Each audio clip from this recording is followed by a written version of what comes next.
ಗದಗ ಜಿಲ್ಲೆಯ ರಾಮಗಿರಿ ಗ್ರಾಮದ ರೈತರೊಬ್ಬರು ಅವಳಿ ಆಕಳು ಕರುಗಳಿಗೆ ಅದ್ದೂರಿ ತೊಟ್ಟಿಲು ಶಾಸ್ತ್ರ ನೆರವೇರಿಸುವ ಮೂಲಕ ಗಮನ ಸೆಳೆದಿದ್ದಾರೆ. ಹೂವು ತಳಿರು ತೋರಣಗಳಿಂದ ಅಲಂಕೃತಗೊಂಡ ಮನೆಯಲ್ಲಿ ಮಠಾಧೀಶರ ಸಮ್ಮುಖದಲ್ಲಿ ಕರುಗಳಿಗೆ ಶಿವಬಸವ ಎಂದು ನಾಮಕರಣ ಮಾಡಲಾಯಿತು. ರೈತರ ಕುಟುಂಬದ ಕಾರ್ಯಕ್ಕೆ ಭಾರಿ ಮೆಚ್ಚುಗೆ ವ್ಯಕ್ತವಾಗಿದೆ. ಮನೆಯಲ್ಲಿ ಹುಟ್ಟಿದ ಮಕ್ಕಳಿಗೆ ತೊಟ್ಟಿಲು ಕಾರ್ಯ ಮಾಡೋದು ಮಾಮೂಲು. ಆದರೆ ಗದಗ ಜಿಲ್ಲೆಯ ಲಕ್ಷ್ಮೇಶ್ವರ ತಾಲೂಕಿನ ರಾಮಗಿರಿ ಗ್ರಾಮದಲ್ಲಿ ಅವಳಿ ಜವಳಿ ಆಕಳು ಕರುಗಳಿಗೆ ಅದ್ದೂರಿಯಾಗಿ ಮನೆಯವರು ತೊಟ್ಟಿಲು ಶಾಸ್ತ್ರ ಮಾಡಿದ್ದಾರೆ. ಇದಕ್ಕೆ ನೂರಾರು ಗ್ರಾಮಸ್ಥರು ಕೂಡ ಸಾಕ್ಷಿಯಾಗಿದ್ದಾರೆ. ಗ್ರಾಮದ ರೈತ ನಾಗರಾಜ್ ಮಡಿವಾಳರ ಮನೆಯಲ್ಲಿ ತೊಟ್ಟಿಲಿಗೆ ತೆಂಗಿನಗರಿ, ತಳಿರು ತೋರಣ, ಹೂವುಗಳಿಂದ ಶೃಂಗಾರ ಮಾಡಲಾಗಿದ್ದು ಅಕ್ಷರಶಃ ಹಬ್ಬದ ವಾತಾವರಣ ಸ್ಥಳದಲ್ಲಿ ಮನೆ ಮಾಡಿತ್ತು. ಸಂಪ್ರದಾಯದಂತೆ ಮುದ್ದಾದ ಕರುಗಳನ್ನು ತೊಟ್ಟಿಲಿಗೆ ಹಾಕಿ ನೆರೆದಿದ್ದವರು ಸಂತಸಪಟ್ಟರು. ಮಠಾಧೀಶರು ಕೂಡ ಕಾರ್ಯಕ್ರಮಕ್ಕೆ ಸಾಕ್ಷಿಯಾದರು. ಗದಗ ಜಿಲ್ಲೆಯ ರಾಮಗಿರಿ ಗ್ರಾಮದ ರೈತರೊಬ್ಬರು ಅವಳಿ ಆಕಳು ಕರುಗಳಿಗೆ ಅದ್ದೂರಿ ತೊಟ್ಟಿಲು ಶಾಸ್ತ್ರ ನೆರವೇರಿಸುವ ಮೂಲಕ ಗಮನ ಸೆಳೆದಿದ್ದಾರೆ. ಹೂವು ತಳಿರು ತೋರಣಗಳಿಂದ ಅಲಂಕೃತಗೊಂಡ ಮನೆಯಲ್ಲಿ ಮಠಾಧೀಶರ ಸಮ್ಮುಖದಲ್ಲಿ ಕರುಗಳಿಗೆ ಶಿವಬಸವ ಎಂದು ನಾಮಕರಣ ಮಾಡಲಾಯಿತು. ರೈತರ ಕುಟುಂಬದ ಕಾರ್ಯಕ್ಕೆ ಭಾರಿ ಮೆಚ್ಚುಗೆ ವ್ಯಕ್ತವಾಗಿದೆ. ಮನೆಯಲ್ಲಿ ಹುಟ್ಟಿದ ಮಕ್ಕಳಿಗೆ ತೊಟ್ಟಿಲು ಕಾರ್ಯ ಮಾಡೋದು ಮಾಮೂಲು. ಆದರೆ ಗದಗ ಜಿಲ್ಲೆಯ ಲಕ್ಷ್ಮೇಶ್ವರ ತಾಲೂಕಿನ ರಾಮಗಿರಿ ಗ್ರಾಮದಲ್ಲಿ ಅವಳಿ ಜವಳಿ ಆಕಳು ಕರುಗಳಿಗೆ ಅದ್ದೂರಿಯಾಗಿ ಮನೆಯವರು ತೊಟ್ಟಿಲು ಶಾಸ್ತ್ರ ಮಾಡಿದ್ದಾರೆ. ಇದಕ್ಕೆ ನೂರಾರು ಗ್ರಾಮಸ್ಥರು ಕೂಡ ಸಾಕ್ಷಿಯಾಗಿದ್ದಾರೆ. ಗ್ರಾಮದ ರೈತ ನಾಗರಾಜ್ ಮಡಿವಾಳರ ಮನೆಯಲ್ಲಿ ತೊಟ್ಟಿಲಿಗೆ ತೆಂಗಿನಗರಿ, ತಳಿರು ತೋರಣ, ಹೂವುಗಳಿಂದ ಶೃಂಗಾರ ಮಾಡಲಾಗಿದ್ದು ಅಕ್ಷರಶಃ ಹಬ್ಬದ ವಾತಾವರಣ ಸ್ಥಳದಲ್ಲಿ ಮನೆ ಮಾಡಿತ್ತು. ಸಂಪ್ರದಾಯದಂತೆ ಮುದ್ದಾದ ಕರುಗಳನ್ನು ತೊಟ್ಟಿಲಿಗೆ ಹಾಕಿ ನೆರೆದಿದ್ದವರು ಸಂತಸಪಟ್ಟರು.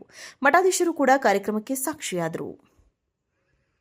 ಗದಗ ಜಿಲ್ಲೆಯ ರಾಮಗಿರಿ ಗ್ರಾಮದ ರೈತರೊಬ್ಬರು ಅವಳಿ ಆಕಳು ಕರುಗಳಿಗೆ ಅದ್ದೂರಿ ತೊಟ್ಟಿಲು ಶಾಸ್ತ್ರ ನೆರವೇರಿಸುವ ಮೂಲಕ ಗಮನ ಸೆಳೆದಿದ್ದಾರೆ. ಹೂವು ತಳಿರು ತೋರಣಗಳಿಂದ ಅಲಂಕೃತಗೊಂಡ ಮನೆಯಲ್ಲಿ ಮಠಾಧೀಶರ ಸಮ್ಮುಖದಲ್ಲಿ ಕರುಗಳಿಗೆ ಶಿವಬಸವ ಎಂದು ನಾಮಕರಣ ಮಾಡಲಾಯಿತು. ರೈತರ ಕುಟುಂಬದ ಕಾರ್ಯಕ್ಕೆ ಭಾರಿ ಮೆಚ್ಚುಗೆ ವ್ಯಕ್ತವಾಗಿದೆ. ಮನೆಯಲ್ಲಿ ಹುಟ್ಟಿದ ಮಕ್ಕಳಿಗೆ ತೊಟ್ಟಿಲು ಕಾರ್ಯ ಮಾಡೋದು ಮಾಮೂಲು. ಆದರೆ ಗದಗ ಜಿಲ್ಲೆಯ ಲಕ್ಷ್ಮೇಶ್ವರ ತಾಲೂಕಿನ ರಾಮಗಿರಿ ಗ್ರಾಮದಲ್ಲಿ ಅವಳಿ ಜವಳಿ ಆಕಳು ಕರುಗಳಿಗೆ ಅದ್ದೂರಿಯಾಗಿ ಮನೆಯವರು ತೊಟ್ಟಿಲು ಶಾಸ್ತ್ರ ಮಾಡಿದ್ದಾರೆ. ಇದಕ್ಕೆ ನೂರಾರು ಗ್ರಾಮಸ್ಥರು ಕೂಡ ಸಾಕ್ಷಿಯಾಗಿದ್ದಾರೆ. ಗ್ರಾಮದ ರೈತ ನಾಗರಾಜ್ ಮಡಿವಾಳರ ಮನೆಯಲ್ಲಿ ತೊಟ್ಟಿಲಿಗೆ ತೆಂಗಿನಗರಿ, ತಳಿರು ತೋರಣ, ಹೂವುಗಳಿಂದ ಶೃಂಗಾರ ಮಾಡಲಾಗಿದ್ದು ಅಕ್ಷರಶಃ ಹಬ್ಬದ ವಾತಾವರಣ ಸ್ಥಳದಲ್ಲಿ ಮನೆ ಮಾಡಿತ್ತು. ಸಂಪ್ರದಾಯದಂತೆ ಮುದ್ದಾದ ಕರುಗಳನ್ನು ತೊಟ್ಟಿಲಿಗೆ ಹಾಕಿ ನೆರೆದಿದ್ದವರು ಸಂತಸಪಟ್ಟರು. ಮಠಾಧೀಶರು ಕೂಡ ಕಾರ್ಯಕ್ರಮಕ್ಕೆ ಸಾಕ್ಷಿಯಾದರು. ಗದಗ ಜಿಲ್ಲೆಯ ರಾಮಗಿರಿ ಗ್ರಾಮದ ರೈತರೊಬ್ಬರು ಅವಳಿ ಆಕಳು ಕರುಗಳಿಗೆ ಅದ್ದೂರಿ ತೊಟ್ಟಿಲು ಶಾಸ್ತ್ರ ನೆರವೇರಿಸುವ ಮೂಲಕ ಗಮನ ಸೆಳೆದಿದ್ದಾರೆ.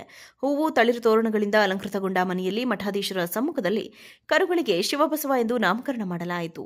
ರೈತರ ಕುಟುಂಬದ ಕಾರ್ಯಕ್ಕೆ ಭಾರಿ ಮೆಚ್ಚುಗೆ ವ್ಯಕ್ತವಾಗಿದೆ. ಮನೆಯಲ್ಲಿ ಹುಟ್ಟಿದ ಮಕ್ಕಳಿಗೆ ತೊಟ್ಟಿಲು ಕಾರ್ಯ ಮಾಡೋದು ಮಾಮೂಲು. ಆದರೆ ಗದಗ ಜಿಲ್ಲೆಯ ಲಕ್ಷ್ಮೇಶ್ವರ ತಾಲೂಕಿನ ರಾಮಗಿರಿ ಗ್ರಾಮದಲ್ಲಿ ಅವಳಿ ಜವಳಿ ಆಕಳು ಕರುಗಳಿಗೆ ಅದ್ದೂರಿಯಾಗಿ ಮನೆಯವರು ತೊಟ್ಟಿಲು ಶಾಸ್ತ್ರ ಮಾಡಿದ್ದಾರೆ. ಇದಕ್ಕೆ ನೂರಾರು ಗ್ರಾಮಸ್ಥರು ಕೂಡ ಸಾಕ್ಷಿಯಾಗಿದ್ದಾರೆ. ಗ್ರಾಮದ ರೈತ ನಾಗರಾಜ್ ಮಡಿವಾಳರ ಮನೆಯಲ್ಲಿ ತೊಟ್ಟಿಲಿಗೆ ತೆಂಗಿನಗರಿ, ತಳಿರು ತೋರಣ, ಹೂವುಗಳಿಂದ ಶೃಂಗಾರ ಮಾಡಲಾಗಿದ್ದು ಅಕ್ಷರಶಃ ಹಬ್ಬದ ವಾತಾವರಣ ಸ್ಥಳದಲ್ಲಿ ಮನೆ ಮಾಡಿತ್ತು. ಸಂಪ್ರದಾಯದಂತೆ ಮುದ್ದಾದ ಕರುಗಳನ್ನು ತೊಟ್ಟಿಲಿಗೆ ಹಾಕಿ ನೆರೆದಿದ್ದವರು ಸಂತಸಪಟ್ಟರು. ಮಠಾಧೀಶರು ಕೂಡ ಕಾರ್ಯಕ್ರಮಕ್ಕೆ ಸಾಕ್ಷಿಯಾದರು.